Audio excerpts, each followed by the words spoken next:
Hey, buddy, what you doing? Is it Christmas yet? No, sorry, not yet. I can't wait for Christmas. Yeah, I can't wait for Christmas either. In fact, let's celebrate now.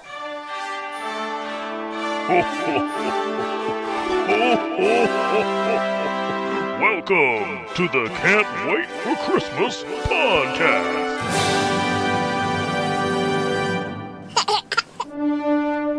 It's November 25th, 2015, which means there's only 1 month left till Christmas, baby. And like a stocking, this episode is stuffed. We're going to talk about the Muppets. We're going to have Christmas crafts with my first ever guests on the show.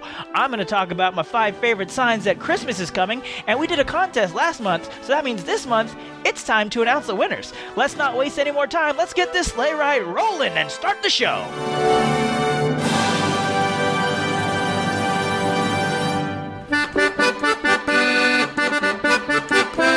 Welcome back to the show. I'm your host, Tim Babb, and I'll be your guide through this marshmallow world, coming to you from the Christmas Cave, aka my garage, with Christmas lights up. Tomorrow's Thanksgiving, which is a great time to get together with family and friends. You eat some delicious food and have some barely informed yet super heated political arguments that make the whole room awkward for an entire hour. But more importantly, that means that after midnight tomorrow, it is our time! Christmas season has officially begun! No one can post any more angry memes at you anymore about how you have to wait to start celebrating Christmas. You can embrace it! Pull Christmas under the mistletoe and give it a big sloppy kiss. Yes, Christmas time is here, but in many ways it's been here for a while, and that's what today's 5 golden things is about. 5 golden things. Now, as I said, most people believe the Christmas season can't begin until after Thanksgiving, but there are a lot of ways that indicate the start of the season before Turkey Day. Here are some of my faves. Number 5. You know who loves Christmas? Stores. They know you want to buy stuff, and they can't wait to sell it to you. While that may be shallow and self-serving on their part, it certainly motivated them to make the most of the season every year. I love it because they start early. Christmas decor on sale in September? You're on my wavelength, Sears. I went to Kmart to try and find my eldest son a Halloween costume, and I actually had to walk through an entire aisle of Christmas stuff just to get to the Halloween stuff. My favorite is Target. There's one near me where the back corner is reserved for whatever seasonal merchandise they want to display. As soon as the Halloween stuff went up, they put Christmas stuff right behind it. So almost a third of the year, there is Christmas stuff in that corner. I call it Target's Christmas corner, and no one else does, but that's okay. Number 4. This is sort of hand in hand with number 5. I mean, if the stores are going to have Christmas stuff out, they've got to bring you in to buy it, right? How do they do that? Commercials on TV. Although I watch a lot less TV than I used to, thanks to my kids, and I'm actually trying to avoid commercials lately because I don't want any more of The Force Awakens spoiled for me, okay? Ticket I already bought. More clips I do not need. Yes! I did see some Kmart layaway ads they were on in September. I liked it because the ad made a joke about how it was too early to do a Christmas ad, but they still did a Christmas ad. Oh, Kmart, you're incorrigible. Number 3. My number 3 is music choice. Now, a little background on this. I have Comcast Cable, which is usually my own personal Lex Luthor, but they have this selection of music channels called Music Choice. They have a bunch of different ones like pop, country, kids songs. There's a bunch. One particular channel is called Sounds of the Season. I first discovered this channel during Christmas, and they were playing Christmas music. But then, as I got into January, I asked myself, hey, self. Yes, Tim? Do they play Christmas music all year long? I have no idea. We share the same brain. So, I decided I would tune in every day until I think around January 6th, it switched to like new age drums and synth harps or something. Then I learned they switch music for various seasons. They play Irish music around St. Patrick's Day, patriotic stuff around 4th of July, scary stuff for Halloween, and of course, Christmas music during Christmas. So last year I made it a point to watch the channel right after Halloween to see when they'd make the switch from scary music to Christmas music. Sure enough, 2 days after Halloween, boom! At midnight, Christmas music. It was the same thing this year. Halloween was on a Saturday. On Sunday at midnight Eastern time, boom, Christmas music. And now that channel's what the television's set to all the time. If the TV's on and we're not actively watching something, it's Sounds of the Season, baby. I've actually bought a few CDs based on hearing songs on that channel that I'd never heard of before, including the music you're hearing in the background right now. It's an album called All Is Calm by Bonfiglio. There's a link to the Amazon page in the show notes if you're loving this music like I am. Number 2. This one's a little few and far between, but there are some brave neighbors who rip down that Halloween decor on November 1st and start stringing up those Christmas lights. God bless them, everyone. I don't live in an area that gets snow. Actually, in California, we don't even get rain anymore. So the visual of Christmas for me has always been the twinkling lights on the houses. I love it. I even love those tacky, I did quotation fingers there, you couldn't see me, those inflatable decorations, like the huge Santa Mickey Mouse I'll be putting up in my front yard this year. Every house I see decorated early makes my face light up as bright as a Christmas tree bulb. There's actually one at the end of my block that put them up. I was like, yes, yes, it is time. Honorable mentions. Whew, we have got to fix that jingle. Who's in charge of that? You're the only one who does anything on this podcast. Well, thank you, imaginary listener who sounds like Kermit the Frog, but you're not helping. This is actually something I just noticed driving the other day.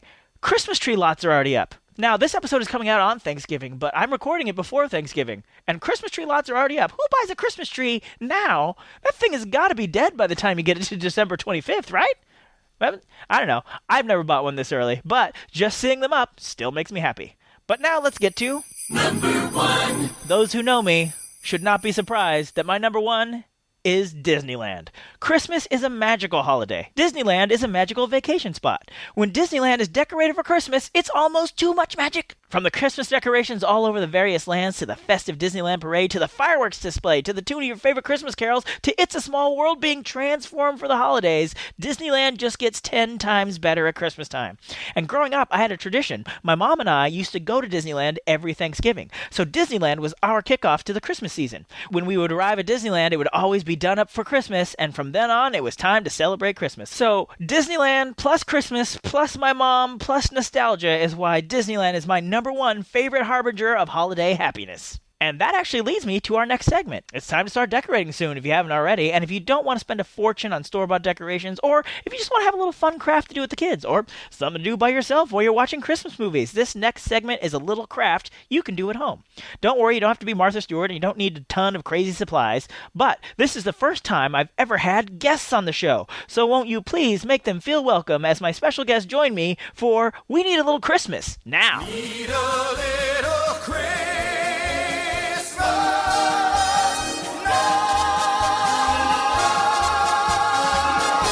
So for this segment, I've enlisted the help of my mother. Say hello. Hi.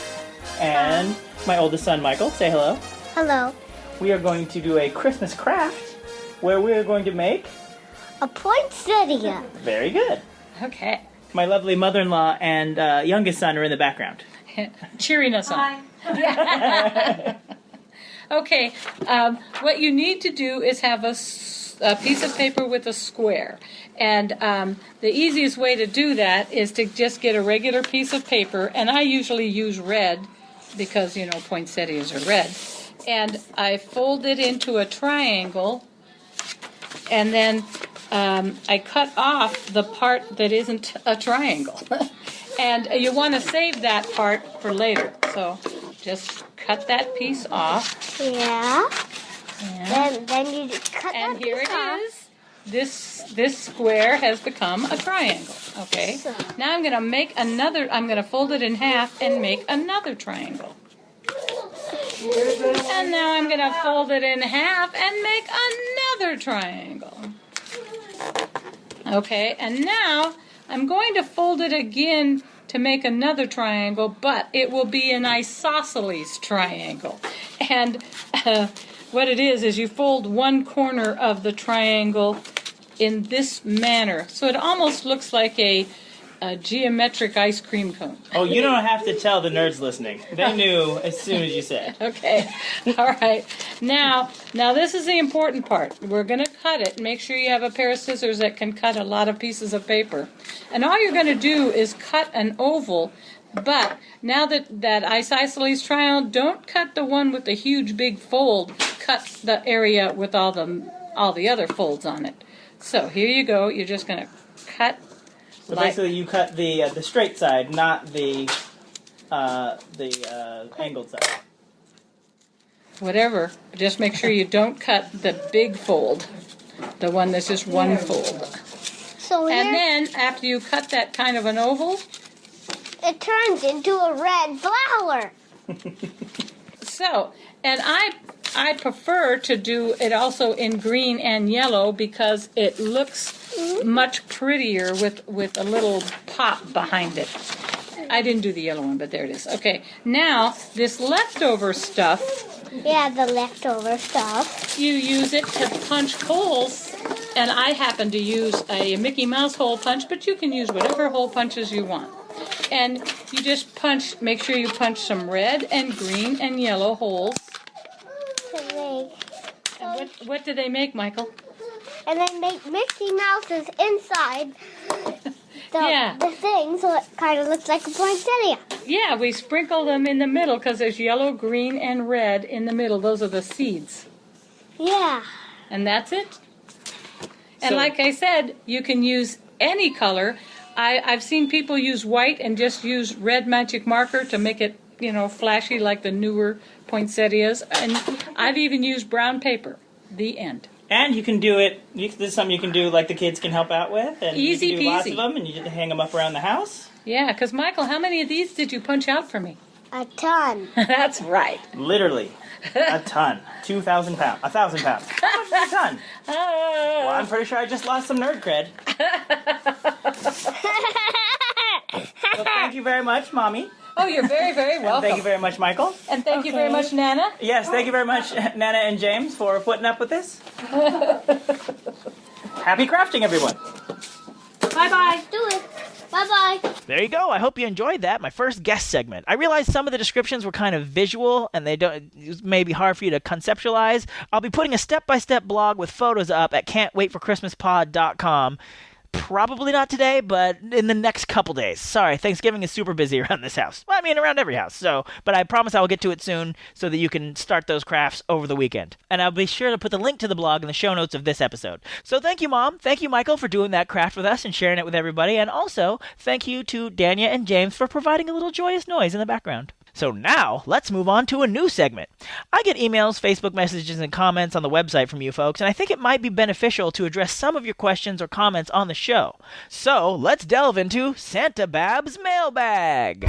Santa Babb, he is gonna read some emails from you, or tweets, or Facebook messages too. Santa Babb, he is opening up his mailbag tonight. First email is from Liz. She says, "Hey Tim, love the show, but when I was listening to your episode about the top 5 Christmas candies, I couldn't believe you left out Ghirardelli peppermint bark chocolate. Those are some serious yum. I can't get through a Christmas without them." Well, thank you, Liz. I'm glad you enjoyed the show. I did forget that one, but like I said on that episode, I am not a huge peppermint guy. But thanks for sharing. I'm glad the peppermint lovers got some representation. Also, I was in the candy aisle the other day, stocking up on Reese's trees, and I saw chocolate-covered cherries in the Christmas candy section. Is this a Christmas thing? My mom has a friend who always gives her chocolate-covered cherries for Christmas. It's like a tradition, but I thought it was just their thing. Is this a Christmas candy tradition? I'm not asking you, Liz. I don't know who I'm at. I should have asked my mom. She was just here. Well, if any of you know, feel free to write in. Next up is a Facebook comment I got from Jess. He says, "I'm a bit sad that I can't participate in the contest as I use Android for my podcast listening." You know, Jess, I am sorry. I hadn't even thought about that. I just assumed everybody was listening on iTunes. So I guess we'll have to do a second contest. This time it's a Facebook contest. Step 1, like our Facebook fan page. Step 2, share the post about today's episode on your page. Post it on your wall. Do whatever you have to do to share it with your friends. Preferably with a little blurb saying how awesome it is and you could win one of 5 golden things. And by things, I mean can't wait for Christmas tree ornaments. We'll pick 5 winners and each of you will get an ornament. But hurry, because this contest is going to close December 10th so that I have time to mail out your ornaments so they can be on your tree in time for Christmas. Last entry from Santa Babb's mailbag comes from Leslie. This was actually a comment from our very first episode. She says, "Tim, this was great. Thanks for sharing this with everyone. May I suggest top 5 Christmas-themed movies? Also, A Muppet Christmas Carol just has to be on there. Has is in all caps. Can't wait for the next episode." Nice. And can't wait for the next episode, and can't wait for Christmas either. Thanks, Leslie. I'm definitely going to get to Christmas-themed movies at some point, and I agree. I absolutely do have to have a segment about the Muppet Christmas Carol someday soon. In fact, that was originally my plan for this episode. But while I was doing research, I found another classic Muppet Christmas movie that I didn't even know existed until I was doing this research. The more I learned about it, the more it captured my imagination. So today, we're going to talk about the lost treasure that is A Muppet Family Christmas. For we need a little Christmas right this very minute. Candles in the window, carols at the spinet. Yes, we need a little Christmas right this very minute. It hasn't snowed a single flurry. Fozzie, we're all in a hurry. With Marvel's Avengers movies breaking box office records left and right, the concept of shared universes in public entertainment isn't exactly a crazy concept anymore. Iron Man and Hulk hang out, and we're all cool with it. But in 1987, it took the magic of Christmas to bring together the four corners of the Henson Empire. You see, in 1968, Joan Gans Cooney was developing a show for PBS and brought in puppeteer Jim Henson. The result was the TV show Sesame Street, and it was a colossal success. But by the mid-70s, Jim Henson began to feel that he was being thought of only as a children's entertainer, so he set out to create a show that could be enjoyed by children and adults. After 2 failed pilot episodes in the US, he was able to sell the show to a station in the UK, which then syndicated it in the US. The show was, of course, The Muppet Show, and it was among the most watched shows on TV when it aired. By 1983, Jim was feeling experimental again, and this time he brought his special brand of magic to the relatively new premium channel HBO, and Fraggle Rock was born. In the meantime, The Muppet Show had made the jump to the big screen with The Muppet Movie and The Great Muppet Caper. Then, in 1984, came The Muppets Take Manhattan, which featured a dream sequence showing the Muppets when they were little babies. This sequence inspired an animated series from Jim Henson Company and Marvel Productions called The Muppet Babies. So, we've got 4 distinct Henson universes: Sesame Street, The Muppets, The Fraggles, and Muppet Babies. There had been a few minor crossovers before this. Kermit the Frog would show up on Sesame Street pretty regularly. Big Bird and Oscar the Grouch made cameos in the Muppet movies. And in The Muppets Take Manhattan, a group of Sesame Street Muppets as well as Uncle Traveling Matt from The Fraggles were all in attendance for the wedding of Kermit and Piggy. But for a true crossover where all 4 of these universes came together to interact, the public would have to wait until Samuel L. Jackson appeared at the end of the credits of an episode of Sesame Street and told Grover, "I'd like to talk to you about the Christmas initiative." No, wait, that's not right at all. But these 4 did come together on ABC in 1987 for A Muppet Family Christmas. Guys, this is the best idea we've had in years. Christmas at my mother's farm. Sounds great, Fozzie, but don't you think we should have called your mother to let her know we were coming? Oh, how little you understand bears, Kermit. My mother loves surprises. Good thing she's in for beauty. Surprise, surprise! It starts off with the Muppets piled into Fozzie's truck and driving to his mother's farmhouse on Christmas Eve. Fozzie plans to surprise his mother, but he doesn't know that she already planned to fly to California for Christmas. She rented her farmhouse out to a man and his dog. But that's not just any man and his dog. They turn out to be Doc and Sprocket from Fraggle Rock. Doc had rented out the place to spend a nice, quiet Christmas, because apparently wherever Doc lives is not very quiet around Christmas. I don't know if they've even established where Doc lives, but regardless, Doc is going to be pretty disappointed when all these Muppets show up.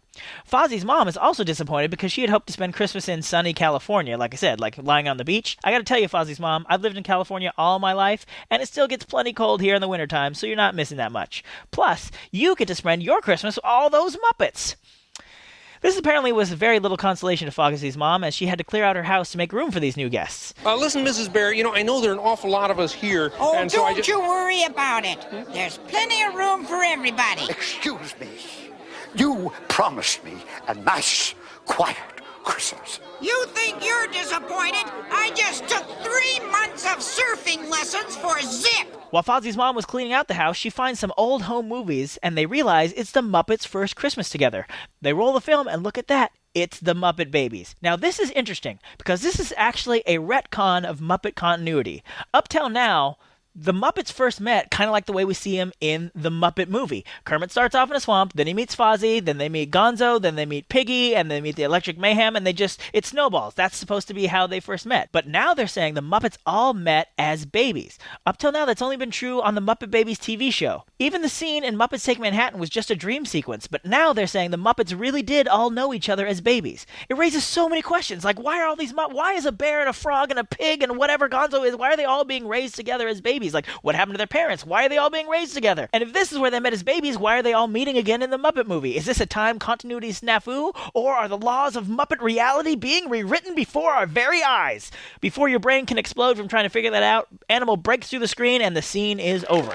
Oh, that was fun. Even weirdos are cute when they're babies. I knew you'd learn to love us. I didn't say that. Later, Fozzie becomes friends with a snowman who can talk because, of course, the snowman can talk.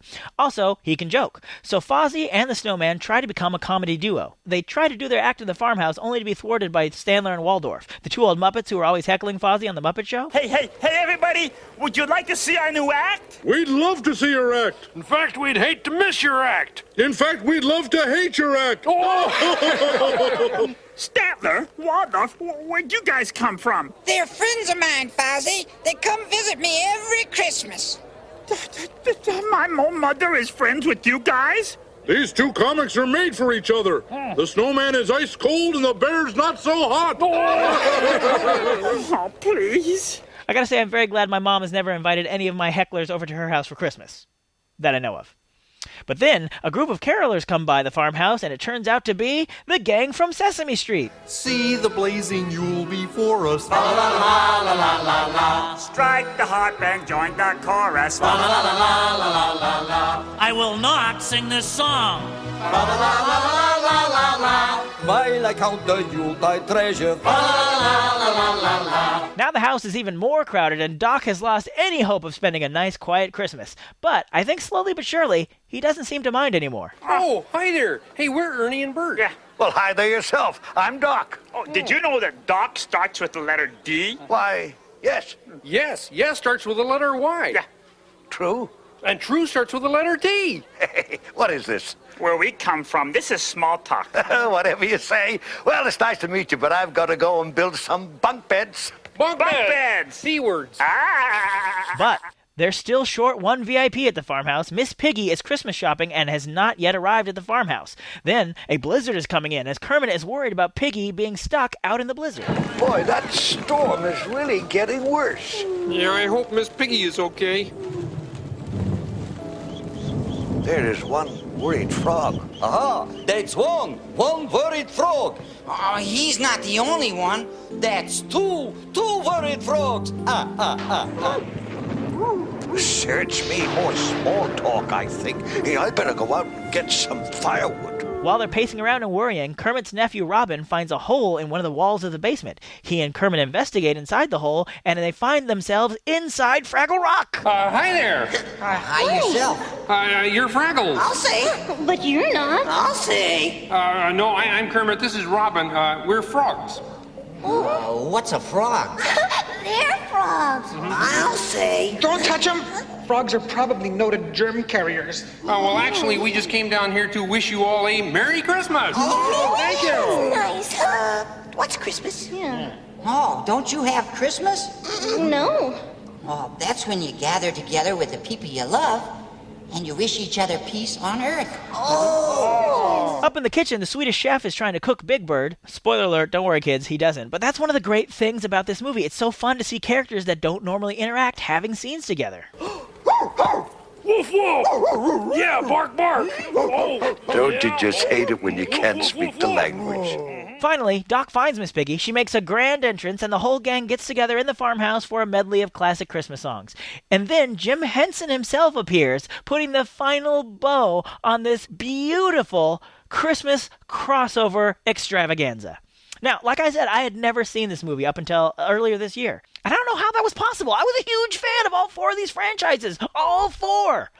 When I was doing research on the Muppet Christmas Carol, I stumbled upon this video on YouTube. I went to buy a copy on Amazon. It was like $100. I was like, why is this so expensive? Apparently, it hasn't been released on video since its 2002 DVD release. And that is out of print. I assume it's a rights issue, since Muppets and the Muppet Babies are owned by Disney now, and Sesame Street is owned by Sesame Workshop, and Fraggles are owned by...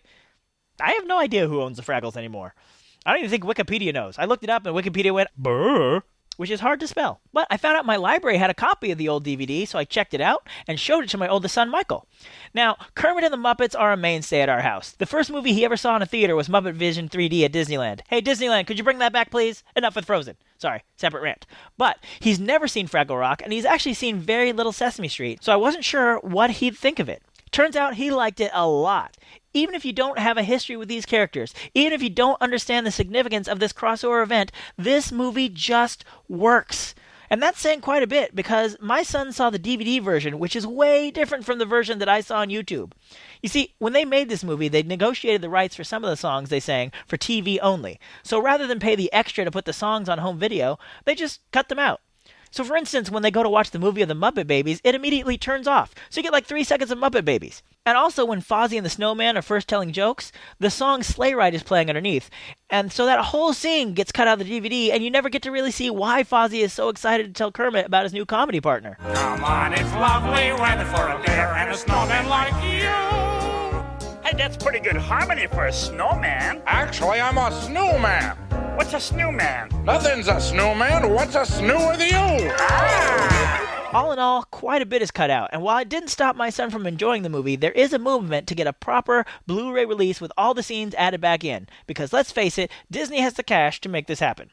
There's actually a Facebook page on the subject, and I put a link in the show notes because I too would like to see this movie get back into circulation. It is a watershed moment in Henson history, and it's a super fun flick that's great to enjoy at Christmas time. Plus, the DVD had no extras on it, and this feature would have been way easier to do if I could have just popped in a director commentary or something. So let's get on it, people. Bring Muppet Family Christmas home properly and in style. I'm Tim Babb, and I approve this message. We wish you a Merry Christmas. We wish you a Merry Christmas. We wish you a Merry Christmas and a Happy New Year. We all want Well, they certainly seem to be having a good time out there, Sprocket. Yeah, I like it when they have a good time. But I tell you what, somebody's got to do something about these dishes, Sprocket. Come on. I'll wash and you dry, okay? After all that peace, love, harmony, and coming together, things are about to get adversarial up in here. It's time for Who Sang It Best? Last time, it was the Battle of the Frosties, Gene Autry versus Jimmy Durante. This one was super close the whole time. The lead kept changing. I would check every couple days. I'm like, oh, now he's ahead. Oh, now he's ahead. And while Jimmy Durante's version for the Rankin Bass Christmas special is clearly popular, it was the original. The first person to ever perform the song, Gene Autry, who came out on top in our poll. So congrats, Gene. But now it's time for tonight's matchup. But don't worry, everything's going to be all white. White Christmas, that is. I am sorry. First off, Bing Crosby is disqualified. I think he has an unfair advantage with this song, so we're picking two singers who also did wonderful but very different versions of this holiday classic. Let's meet our contestants.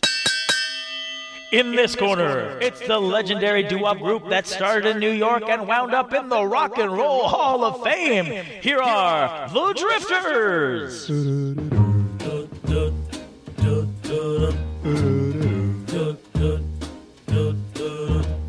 I'm dreaming of a white Christmas, just like the ones I used to know, where those treetops listen and children listen to hear sleigh bells in the snow. And in this corner, it's old Blue Eyes himself.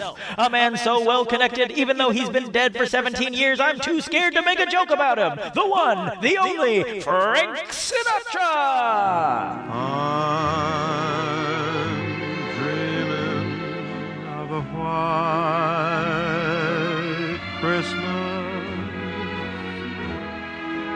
with every Christmas card I write.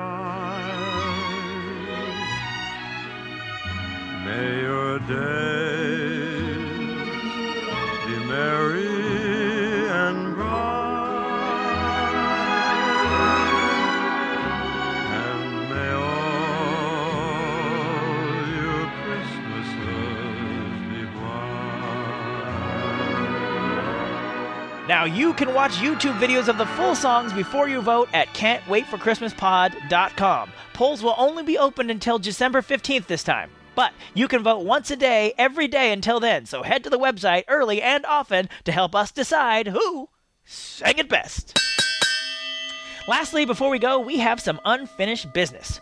We had a contest last episode, and it is time to announce the winners. But before we do, I want to give a huge thank you to everyone who sent in iTunes reviews. I really appreciate that you guys took the time, and some of you wrote some really sweet things. So thank you very much. I'll do my best to make sure going forward this show is worthy of those glowing reviews. So first we'll announce our 4 runners-up.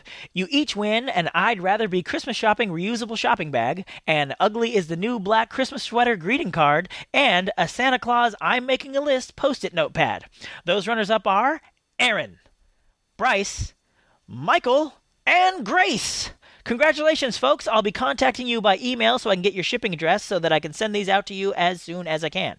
I'll also be contacting our grand prize winner who gets the bag, the card, the Post-its, plus the official Christmas Freak flag car flag, a tube of I Can't Wait for Christmas wrapping paper, a Santa Claus Nice List pin button, and an I Can't Wait for Christmas bumper sticker. Congratulations to Linda!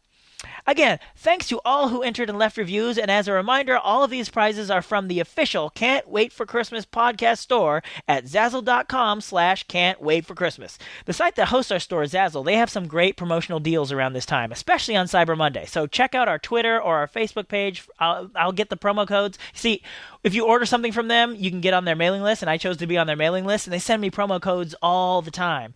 And some of them get some pretty deep discounts, especially on like Cyber Monday and that whole week, actually. So I'll be posting those codes on Twitter, on Facebook, and you get the stuff from our store. Like in addition to the stuff we have been talking about, you can have your own stockings that you can personalize. Like you can put the name on there, and also you can add a picture. So you have the pictures of your family, not only hanging stockings, but you're hanging pictures of your family on your mantle. Got a snow globe, you can add your family's picture to that. You can do stamps, Christmas cards with your family picture and your name, all sorts of stuff, and that's all at the site. So if you want to have some cool Christmas gifts and save some money, check out the promo codes on Twitter and Facebook. Whew, well that is probably enough show for one day. I feel like we've stuffed this thing fuller than a turducken. Remember to share our Facebook page if you want to enter the new contest, and while you're on Facebook, be sure and join that Let's Give the Muppets a Proper Release Facebook page. Don't forget to vote in our Who Sang It Best poll, and stop by our official store. Also, watch your feeds early next month, because I think the show will be coming out before the 25th. I know, I usually release the shows on the 25th of each month, but for some reason, I just can't wait for Christmas. And that was Christmas 1983. Actually, Dad, it's 2015. Oh. Ho, ho, ho. Thank you for listening to the Can't Wait for Christmas podcast. If you have any comments on this or any episode, feel free to leave them at our website, can'twaitforchristmaspod.com. While you're there, you could also find our iTunes link where you can subscribe and write us a review. A 5-star one if you're so inclined. You'll also find a link to our official Zazzle store where you can find all sorts of customizable Christmas merchandise. You'll also find a link to our Facebook fan page and our Twitter feed. And if you want to email us directly, we can always be reached at christmas@tancast.com. The Can't Wait for Christmas podcast is part of the Tancast Podcast Network. We Wish You a Merry Christmas was performed by the United States Marine Corps Band. And this wonderful version of Jingle Bells on the accordion was performed by the amazing Kristen Norwicki. All other music and sound effects are properties of their individual copyright holders, and no infringement is intended. All right, I think that's the end of this show. I can't think of anything else to add. How about you boys? God bless us, everyone. Ho, ho, ho.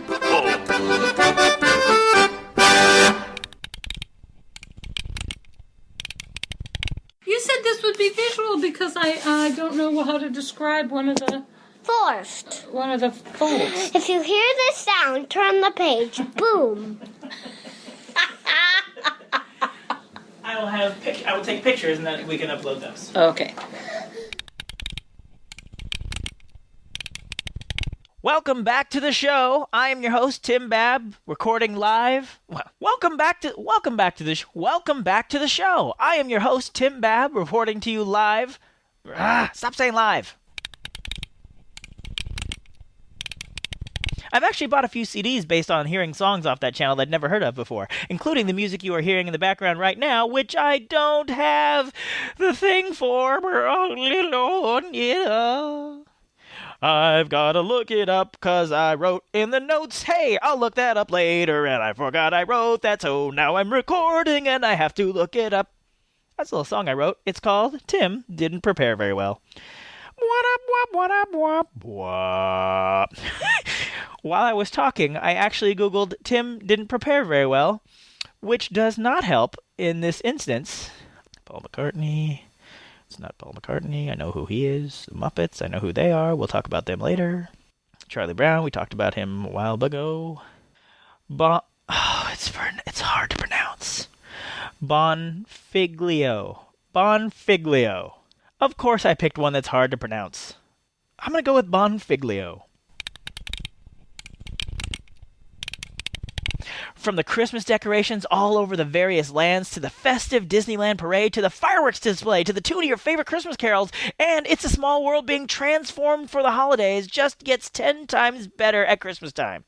Oh, that's a heck of a sentence, Tim Babb. Well, thank you. It wasn't a compliment. Aw. Our kickoff to the Christmas season. We had a ride to Disneyland. It will be all done up for Christmas, and from then on, it was time to celebrate Christmas. When we arrived at Disneyland, I have no idea what I meant to say in that sentence. I don't even think that was text-to-speech. That was just some hilariously bad typoing. With Marvel's Avengers movies breaking box office records left and right, the concept of a shared universe in public entertainment... With Marvel's Avengers movies breaking box office records left and right, the concept of a shared... With Marvel's Avengers movies breaking box office records left and right, the concept of a shared... With Marvel's Avengers movies breaking... I sounded so wounded.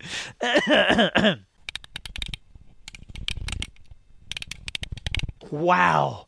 This was I was writing this part in the car, and so I was doing text-to-speak. Let me show you. I don't know what this sentence was supposed to be, but here's what it says. Uptown now, the actual Muppets, they all first met, where we see how we see them in Muppet movie. I get this big row picture with Kermit, me to bother you, but he needs Gonzo. I go, they also call us together as one big group. Nailed it. You got that right. I think you understood what I was trying to say. I think you did. I'll also be contacting our grand prize winner who gets the bag, the card, the Post-its, plus the official Greek